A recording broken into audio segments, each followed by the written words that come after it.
You wake up after a full night's sleep. You haven't exercised. You haven't done any physically demanding work. Yet somehow, your mind already feels tired. You can't focus. Simple decisions feel harder than they should. And without even thinking, you reach for your phone again. The strange part? The more you scroll, the less mentally clear you feel. So why does something that requires almost no physical effort leave you feeling mentally exhausted? Maybe the problem isn't that your brain is weak. Maybe it's being stimulated, interrupted, and pulled in different directions all day. Your brain is constantly processing something. Messages, notifications, videos, music, news, short clips, comments, recommendations. There is almost no empty space. You wake up and check your phone. During breakfast, you watch something. While working, notifications appear. During breaks, you scroll. Before sleeping, you scroll again. Your brain moves from one input to another, all day, every day. Mental exhaustion doesn't only come from doing too much. Sometimes it comes from constantly processing more than your mind gets time to recover from. And this isn't just a feeling. In one controlled experiment, people who spent 45 minutes using a smartphone showed worse vigilance and inhibitory control afterward compared with people who spent the same time watching a documentary. Both groups reported feeling more fatigued, but the smartphone group showed the clearer drop in attention-related performance. Of course, one study doesn't mean every minute on your phone damages your attention. How you use the phone matters. But it shows that mentally demanding smartphone use can carry a real cost. But if all this stimulation is exhausting us, why do we keep going back for more? The problem isn't simply a lack of self-control. Modern apps are designed to make continuing easy. There is always one more video, one more message, one more recommendation, one more piece of information.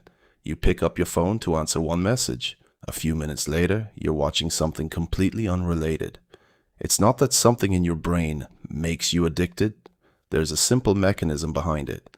Decades of behavioral research have shown that unpredictable rewards can make repeated checking remarkably persistent. You don't know if the next scroll brings something interesting or nothing at all, and that uncertainty is what keeps you checking. Many of the things you check on your phone run on that same principle. A new message, a like, a video that suddenly grabs you. You never know when it's coming, so you keep looking. But every time your attention returns to the phone, something else has to give. Attention is limited. When your phone repeatedly interrupts you, your brain has to redirect itself. You're studying. A notification appears. You check it. You return to your work. Then you remember another message. You check again. Your body never moved, but your attention has traveled through several different places. The problem isn't always how long the interruption lasts. It's how often your attention has to switch. And sometimes the notification itself is enough. In one experiment, simply receiving a phone notification disrupted performance on an attention-demanding task, even when participants never picked up the phone at all. The interruption may only last a second, but your attention may have already moved, and after enough of these moments, the problem becomes bigger than simple distraction. Deep focus needs time. One interruption may not destroy your focus. The problem is what happens when interruptions keep stacking up before your attention has time to settle. For many people, the ability to focus isn't gone. It's just not getting the uninterrupted stretch of time it needs to kick in. Work, phone, message, app, work, notification, scroll, work. Each switch requires mental readjustment. Creative thinking often benefits from uninterrupted time. If every quiet moment is immediately filled with new content, there's less space for thoughts to actually develop. And after a full day of constantly switching your attention, you may start to notice something strange. Your mind feels active, but not clear. This is what fragmented attention can feel like from the inside. Your brain isn't necessarily empty, it's crowded. You know what you need to do, but starting feels difficult. You read something and forget part of it. Simple decisions feel strangely tiring. Your mind feels busy, but not productive. Feeling mentally foggy can have many causes. For some people, heavy or poorly controlled phone use may contribute to habits that fragment attention, increase mental fatigue, or interfere with rest, all of which can leave them feeling mentally foggy. When your attention is repeatedly pulled away, staying with one problem long enough for deeper or more creative thinking can become harder. And by the end of the day, that can leave your mind feeling busy, but strangely unproductive. But this cycle doesn't always end when the day is over.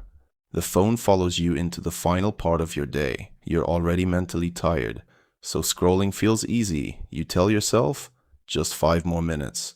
But 5 minutes becomes 30, then an hour. Late night phone use can delay bedtime and keep you engaged when your mind should be winding down. The impact depends on what you're doing on the phone, how stimulating it is, when you use it, your individual habits, and whether it replaces sleep altogether. And poor or insufficient sleep affects your energy, alertness, focus, and mental performance the next day. This is where everything connects: brain fog, focus, energy, creativity, sleep.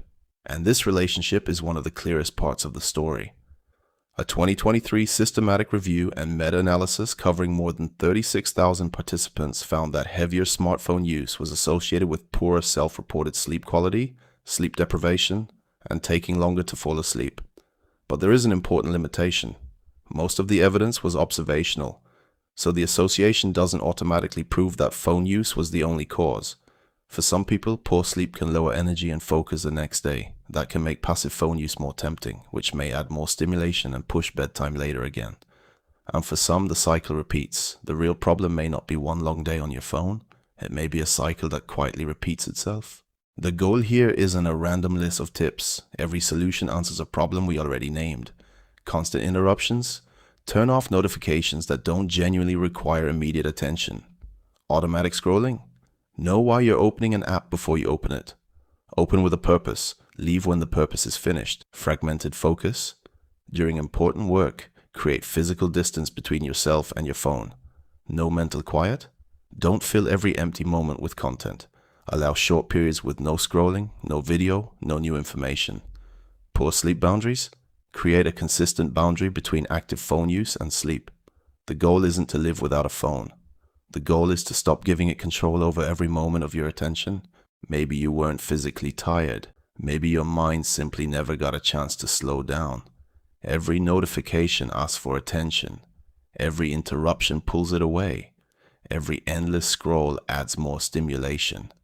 And when this happens all day, your mind gets fewer opportunities to focus, recover, imagine, or simply do nothing.